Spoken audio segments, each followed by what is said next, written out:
মাও কি মল্লিকাদের মতনই কিছু ভেবেছিল? আমার মা আমাকে কেন ছেড়ে চলে গেল? দেখলি তো এই বাড়ির সবার মনে তুই কেমন জায়গা করে নিয়েছিস। সবাই তোকে 100-তে 100 দিয়েছে। এই কাজটা না তোকে পরীক্ষাতেও করতে হবে। হ্যাঁ, আর আমি এখন যে টেস্টটা নেব সেই টেস্টে সব লিখতে হবে, ভালো করে পাশ করতে হবে। যদি একবার ভালো করে পাশ করিস তাহলে কলেজের পরীক্ষায় তুই শিওর পাশ করবি। এইবার আমি পাশ করা নিয়ে ভীষণ কনফিডেন্ট। তুই দেখ না, আমি সব পারবো। তুই একদিক থেকে প্রশ্ন ছুড়বি, আমি অন্য দিক থেকে উত্তর দেবো। চ চ শাওন,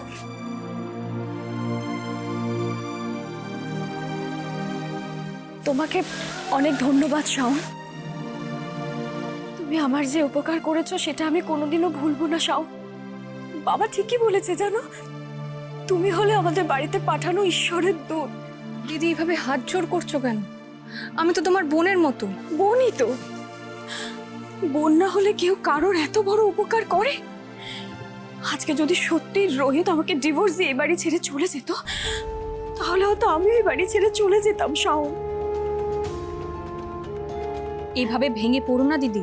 কিসের ভয় তোমার? মনে সাহস আনো, মাথা উঁচু করে সম্মানের সঙ্গে বাঁচো। এই পৃথিবীতে আমাদের সবার অধিকার আছে নিজের মতো করে বাঁচার। একজন মানুষের জন্য তোমার জীবন বদলে যেতে পারে না। এই বিয়ে ডিভোর্সের বাইরেও একটা আস্ত জীবন পড়ে আছে, যার জীবনে পণ পাওয়াটাই সবচেয়ে ইম্পর্টেন্ট। পণ না পেলে যে তোমাকে ছেড়ে যায়, তাহলে ধরে নিতে হবে সে তোমার সঙ্গে থেকেও তোমার সঙ্গে নেই। তার না আছে তোমার প্রতি ভালোবাসা, না আছে কোনো দায়িত্ব। যে এসব ভালোবাসা দায়িত্ব বোঝে না, বোঝে শুধু টাকা, তার সঙ্গে তুমি থাকবে কেন? এই অর্থহীন সম্পর্ক রাখার কোন মানে আছে কি? ভালোবাসাই তো সম্পর্কের বাঁধন মজবুত করে। একজন ভালোবাসাহীন মানুষের সাথে থাকা কেমন জানো? চোখে ধুলো পড়ার মতো। সব সময় শুধু কষ্ট পেতে হবে আর চোখের জল পড়ে যাবে। বরং আমার কি মনে হয় জানো, এই ধুলো ঝেড়ে ফেলাই উচিত। রোহিতকে ছেড়ে থাকাটা আমার পক্ষে কঠিন শাওন। কঠিন কেন? সমাজ কি বলবে সেটা ভেবে ভয় পাচ্ছ? দিদি, সমাজ কি বললো সেটা তুমি ভাবলে ভালো থাকবে কি করে? আরে আমরা যাই করি না কেন, 5টা লোকে 5টা কথা বলবেই। সেসব ভেবে কি তুমি সারা জীবন চুপ করে সবকিছু সহ্য করবে? না না শাওন, আমি সমাজের কথা ভেবে কিছু বলছি না। আমার চিন্তা আমার মেয়েটাকে নিয়ে। ওকে নিয়ে আমার যত ভয় জানো তো। আজকে যদি রোহিত আমাকে ছেড়ে চলে যায়, আমি সহ্য করে নেব, কিন্তু এতটুকু বাচ্চাকে ওর বাবার থেকে আমি কিভাবে আলাদা করব বলো? এত বড় পাপ আমি করতে পারবো না শাওন, করতে পারবো না।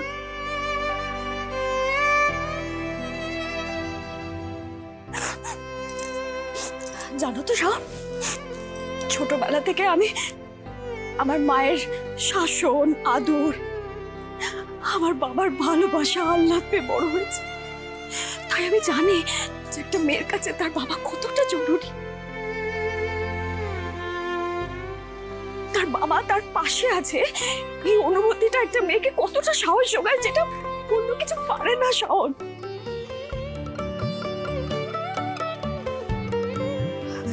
শাওন, আজকে ধরো যদি আমার কিছু হয়ে যায়, তাহলে আমার মেয়েটার কি হবে?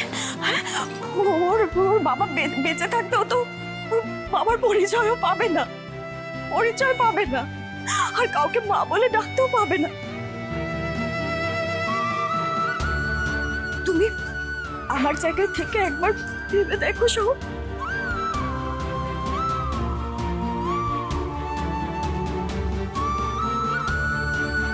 সন্তানেরা কখন অনাথ হয় জানো?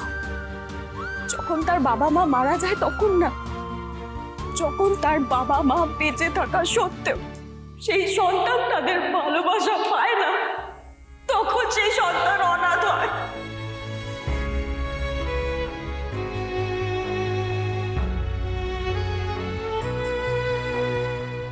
শাওন, এবার বলো যে আমি আমার স্বামীকে ছেড়ে দিয়ে এই বাচ্চাটাকে অনাথ করে দেব। এই বাড়িতে যদি ওকে থাকতে হয় একটা কোনায় ওকে পড়ে থাকতে হবে।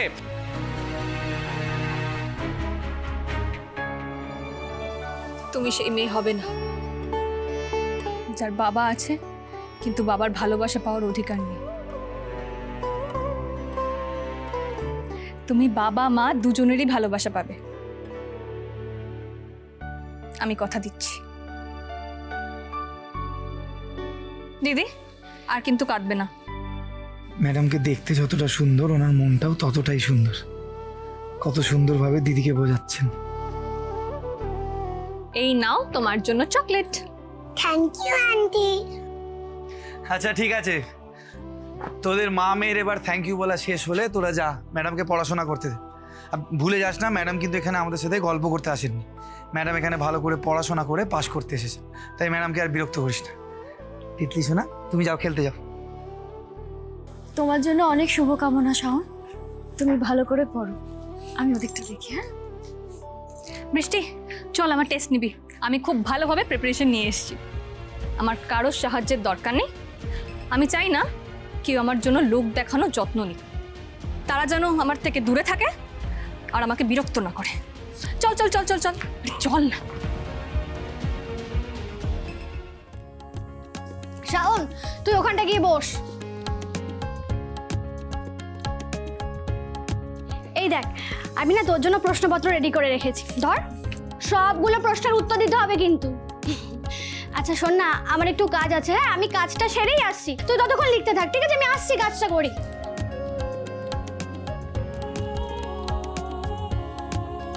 সন্তানেরা কখন অনাথ হয় জানো? যখন তার বাবা মা মারা যায় তখন না, যখন তার বাবা মা বেঁচে থাকা সত্ত্বেও সেই সন্তান তাদের ভালোবাসা পায় না, তখন সেই সন্তান অনাথ হয়। এবার বলো যে আমি আমার স্বামীকে ছেড়ে দিয়ে এই বাচ্চাটাকে অনাথ করে দেব? তবে আমার মা বাবাও কি কোনো কারণে আলাদা হয়ে গেছিল? মাও কি মল্লিকাদের মতনই কিছু ভেবেছিল? আমার মা আমাকে কেন ছেড়ে চলে গেল? এরকম একটা সিদ্ধান্ত মা কি করে নিতে পারলো? মায়ের মায়া, মমতা, ভালোবাসা, স্নেহ কিছুই তো কোনোদিন বুঝতে পারলাম না।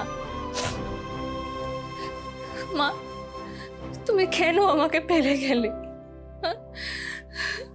যে আমার জীবনটা ওলট পালট করে দিয়ে চলে গেল, তার স্মৃতিগুলো আমি আমার জীবন থেকে উপড়ে ফেলেছি, কিন্তু এই মেয়েটাকে তো বের করে দিতে পারিনি। তোমার উপর কেন এত রাগ বাবার? কেন মা?